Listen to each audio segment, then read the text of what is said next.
Hiidlane Aarne Miikmaa jõudis oma lühikesest eluteest hoolimata anda tugeva panuse Eesti kunstilukku. Õpetaja Ants Laikmaa mõjul jäi tema looming alati endas kandma pehmust ja sulavat hämusust. Vaade oma kodulinna Kärdla esimesest vallamajast on ka oluline ajalooline dokument tänaseks hävinud hoonest.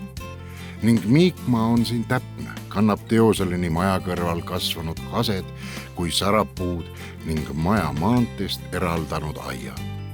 Ent kunstnikku võluvad ka pikad varjud murul, mis pehmelt ja voogavalt laiska peale lõunat kuulutavad, omamoodi sümbolina Hiiumaa tasasele olekule.